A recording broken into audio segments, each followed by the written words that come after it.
السلام عليكم ورحمة الله وبركاته.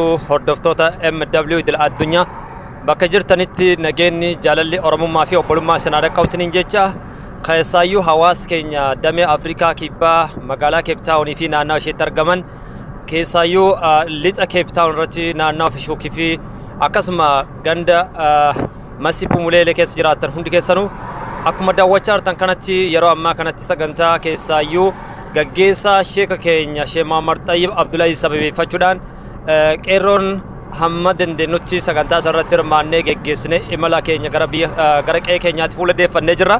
Kanarratti fuulleeffachuudhaanis yaadota adda addaa kallattii adda addaatiin dabarsuu barbaanna.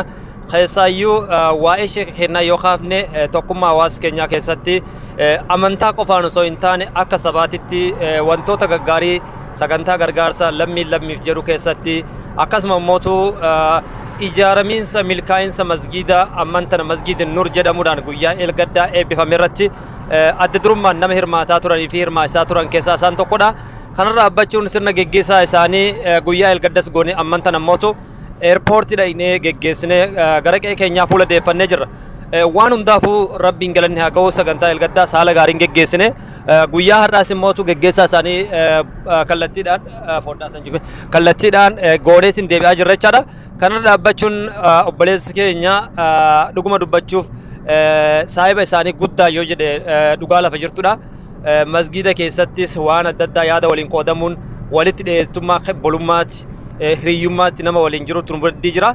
kallattiidhaan isattiin isin deebisa. Salaamu alaykum warahmatullahi wabarakatuh. Isaanis waan jedhan qabanii ergaa ammoo waa'ee masgiidaatiinis ilaalchisee dargaggoota keenyaaf hawaasa keenyaaf waan dabarsan qabanii kallattiidhaan obboleessa keenyattiin isin deebisa. Innis waan jedhu qaba. Salaamu alaykum warahmatullahi wabarakatuh. وعليكم السلام ورحمة الله وبركاته.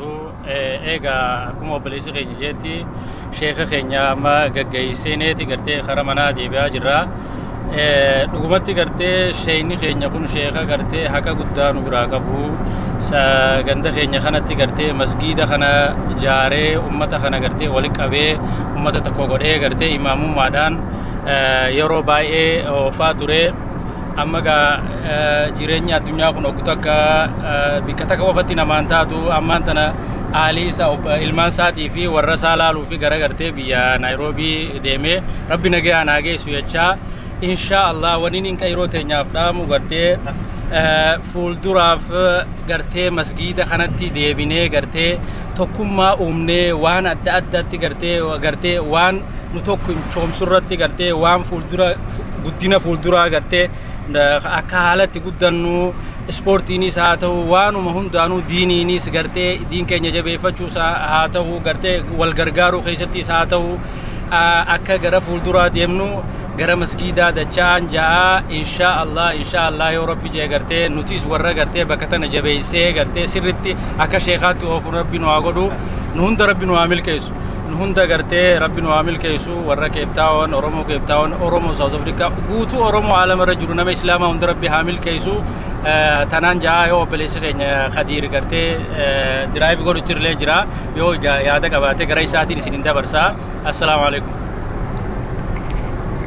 Meeggara Khadiirittiin osoo isin dabarsin duratti Ahmadin gaafiin sirraa qaba keessaa yoo akkuma dubbachaa turree fi akkuma argaa turretti sheeyni sochiilee gurguddaa itti yaadaman dhagaa siidaa guddaa kaawwatanii jiran riqicha guddaa kaawwatanii jirani kanaan wal qabatee waan isaan jabeessaa turan kana dargaggeessi Oromoo yookaan hordoftoonni amantaa musliimaa kan naannoo kanatti argamaniif ergaan jala sarartee wanti naaf iyyattu yoo jiraate kallattiidhaan ammas carraasiifan laadha. Maalii fi akka hiriyyummaatittis masgiida san keessatti waa hedduu waliin dabarsaa turtanii itti dhiyeennaanis nama sirriitti beekudha. Isaan har'a gara biyya sanii fuula deeffatanii jiranii akka deebi'anis abdiin qabna. Kanarra dhaabbachuun ergaan dabarfattu yoo jiraate dhalataa keessaayyuu ilmaan Oromoo ta'e hordoftoota amantaa musliimaa naannicha jiraniif.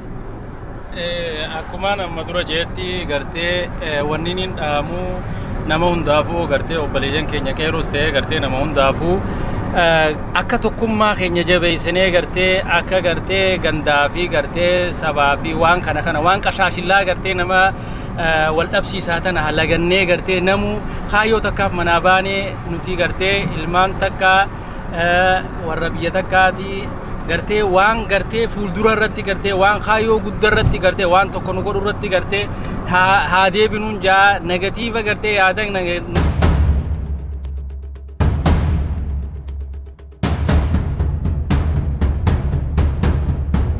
guddina kara ibadaa haa deebinuun jaa kanuma waniin anjuu akkasii obboleessa biyya galatoome atisi. Dhaggeeffattoota keenya kan dhaggeeffachaa jirtan sirna geggeessaa Sheeka keenya Sheekh Muhammad Tayyib Abdulaziz sababeeffachuudhaan erga isaan geggeessineen boodatti yaada tokko tokko hawaasa naannichaatiif qeerroo naannichaarraa furannee jirra. Kan yaada nu dabarsee dhuguma dubbachuu fi Ahmaddiin akkuma beekamu nama kallattii adda addaatiin yaadota adda addaa arjoomuudhaan hawaasa kana keessattis dhugaa dubbachuuf yaalilee gurguddaa gatanii tokkummaa keenya irratti hojjetaa turanidha. Umrii nu haa dheeratanii salaamu alaikum isaaniin jedha. Konkolaachisaan keenya sobba Fadiir na bukkeetti argama. Innis waan jiru qaba kallattiidhaan isatti deemsaa. Salaamu alaikum warahmatullahi wabarakatuh. Karaa gubbaa waan jiruuf xiqqoo isii haalli mijoofnee fi yeroo haalli nu mijaayetti immoo Fadiiritti hin deebina. Turtii gaarii isiniin jedha nagaa keessa nu jiraadha. Warroonni immootu Sheeka geggeessuudhaaf dhuftanii haalli tokko tokko dubatti isinlee gatuudhaan isaan qaamaan arguu baattanillee kallattiidhaan fageenya hedduu qaxxaamurtanii asitti argamtanii obboleessa keenya kan akka Adam dabalatee akkasuma Faayizinis dabalatee namoota biraas kanaan hin beekne hedduutu ture.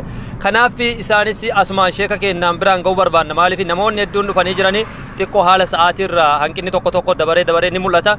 Kanammoo of duratti hawaasni keenyas fooyyeffatee nama isaanii kallattii adda addaatiin akka geggeessu abdiin qabna.